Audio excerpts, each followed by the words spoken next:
Voyons maintenant dans un deuxième temps comment amener la prière dans la vie de famille. Nous avons parlé de la prière en couple comme fondement pour pouvoir amener la prière dans la famille. Est-ce que vos enfants vous voient prier? Je crois que c'est la première question qu'on peut se poser. Je ne parle pas ici de la prière avant le repas ou la prière avant le coucher, qui est un bon début, mais qui peut vite être perçue comme une routine religieuse. La prière doit pénétrer toute notre vie.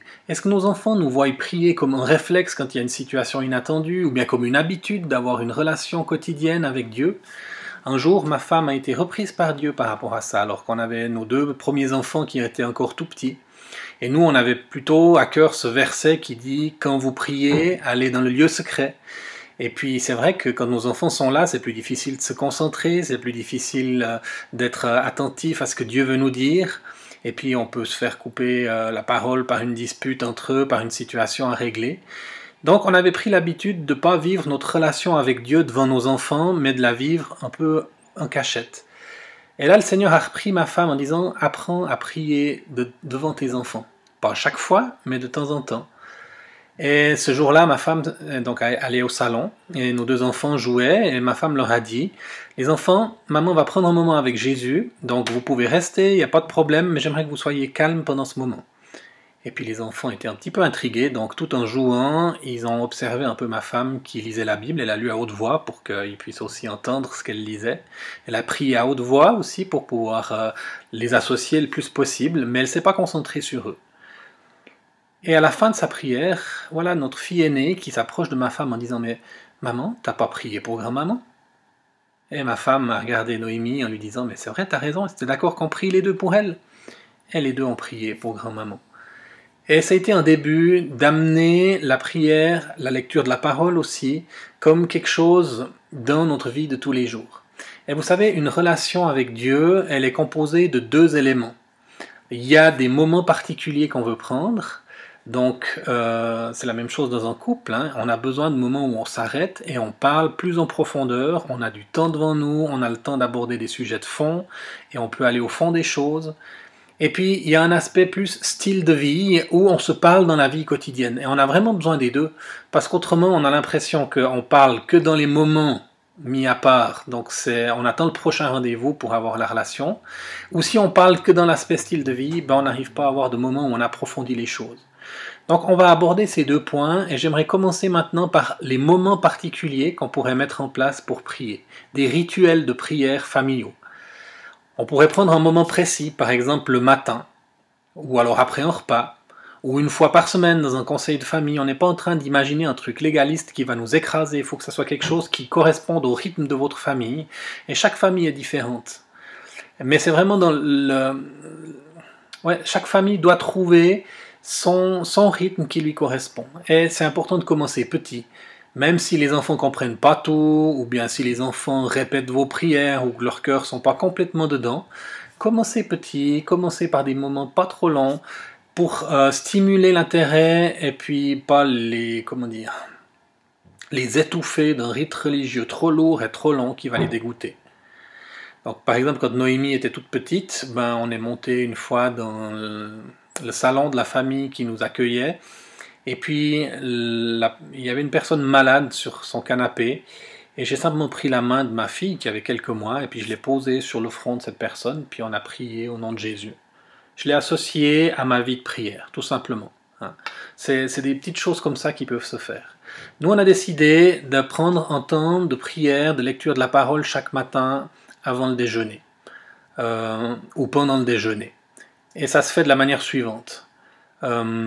On prend la Bible, et puis je lis un passage, qui peut être plus ou moins long, suivant le temps qu'on a à disposition.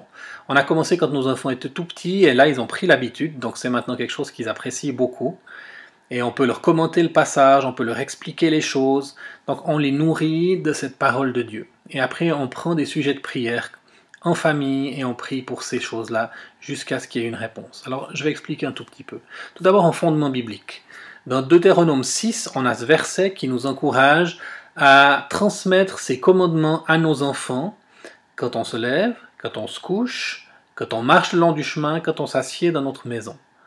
Donc c'est le contexte de la vie quotidienne. On doit transmettre ces commandements de Dieu, vivre notre foi d'une manière quotidienne, et c'est ça qui va former nos enfants comme disciples, qui va les imprégner. Et c'est pour ça que nous, on a décidé de prendre le quand tu te lèves comme un moment privilégié pour commencer la journée avec le Seigneur. Donc, on essaye de prier, par exemple, de manière très ludique. Du style, on prend un couteau, on le fait tourner sur la table, et puis le couteau s'arrête avec la lame pointée dans la direction d'une personne. Et c'est à cette personne de prier. Après, on retourne le couteau, et la lame est pointée dans une autre direction. C'est à l'autre personne de prier.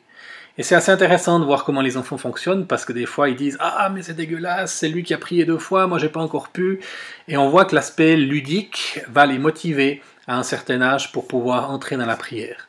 Ou alors, dans la période de Noël, ça nous arrive de prendre une mandarine, et puis elle est pelée, et j'ai le droit de prendre un morceau, de le manger, mais d'abord je dois prier. Et après, je choisis la personne de la famille que je veux, je lui donne le reste de la mandarine, elle peut prendre un morceau, elle prie, et puis elle donne à quelqu'un d'autre. Ou alors, d'autres fois, on utilise un dé, et puis on numérote chaque personne de la famille, toi tu es le 1, toi tu es le 2, toi tu es le 3, toi tu es le 4, on lance le dé, et quand ça tombe sur ton numéro, c'est à toi de prier. Des fois, on fait même des courses où tout le monde est debout, et puis quand c'est à ton tour de prier, tu pries, tu fais le tour de la table en courant, et puis tu viens taper dans le dos d'une autre personne, pas trop fort, qui prie, et puis qui court. Alors le but, c'est bien sûr pas de prier le plus vite possible, mais ça ajoute un aspect créatif et ludique qui prend pas trop de place non plus, mais qui rend la prière motivante pour l'enfant, en tout cas au début. On a aussi fait des dessins de nos sujets de prière. Bien sûr, on ne prie pas tous les jours pour des choses différentes. On essaye d'avoir des sujets de prière pour lesquels on prie jusqu'à ce qu'on voie une réponse. Et on a vu nos enfants apprendre à persévérer dans la prière pour certaines personnes. On avait par exemple un couple d'amis qui ne pouvaient pas avoir d'enfants. Notre fils Baptiste, il a prié pour eux depuis l'âge de 2 ans jusqu'à l'âge de... Je pense qu'il avait 8 ans, donc ça fait pratiquement 6 ans où il a prié, en tout cas chaque semaine, pour eux, pour qu'ils puissent avoir un enfant, jusqu'à ce qu'ils puissent adopter une petite fille, et ça a été une réponse extraordinaire pour lui. Et je me souviens de ce couple qui venait de notre famille de temps en temps, et puis ils étaient représentés sur le mur de la cuisine avec un dessin qui les représentait, qui était assez drôle d'ailleurs, et puis on essaye comme ça de dessiner nos sujets de prière. Donc on encourage nos enfants à prier à haute voix. Bien sûr, s'ils prient dans leur cœur, Dieu peut entendre, mais on leur apprend la prière familiale, la prière ensemble. Et pour qu'on puisse tous dire Amen à leur prière, il faut qu'on puisse entendre. Et puis c'est une bonne habitude à prendre pour eux, pour quand ils vont prier en communauté, dans un endroit ou un autre. On apprend la prière push, c'est les Américains, les jeunes Américains qui ont ces bracelets autour du poignet avec les initiales PUSH, qui sont les initiales de Pray Until Something Happens. Prie jusqu'à ce que quelque chose se passe. Et c'est ce qu'on veut apprendre à nos enfants. Parce que la prière, c'est pas juste envoyer des mots au ciel et puis on sait pas trop ce qui va se passer. C'est fou le nombre de fois où on est surpris quand Dieu répond à nos prières. Et on veut pas transmettre ça à nos enfants. On veut transmettre à nos enfants que Dieu nous demande de prier parce qu'il veut répondre. Alors sa réponse n'est pas toujours la même. Des fois Dieu dit oui, tout de suite. Des fois Dieu dit attends. Donc c'est pas tout de suite, mais il faut qu'on continue de demander jusqu'à ce que ça se passe. Puis des fois Dieu dit non, mais tant que Dieu n'a pas dit non, on continue de demander jusqu'à ce qu'on ait une conviction de ce que Dieu nous dit. Une des choses qu'on a appris à faire aussi en famille, c'était noter les réponses. Parce qu'effectivement, des fois on prie comme une activité religieuse, on sait qu'on doit prier pour les choses, mais on ne s'attend pas à ce qu'il y ait des réponses.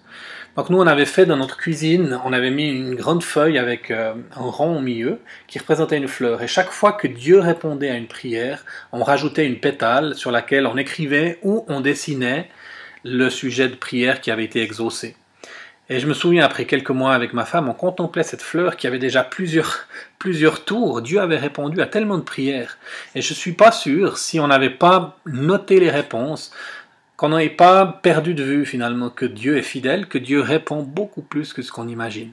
On peut le faire d'autres manières, il y a des familles qui ont toute une série de galets chez eux et quand Dieu répond à une prière, ils peignent un galet en mettant un mot ou un petit dessin dessus, puis après ils mettent dans un bocal. Et de temps en temps ils vident leur bocal sur la table pour pouvoir se remémorer les prières exaucées.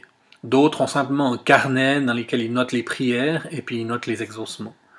Donc, prenez aussi ces moments où vous pouvez noter les réponses.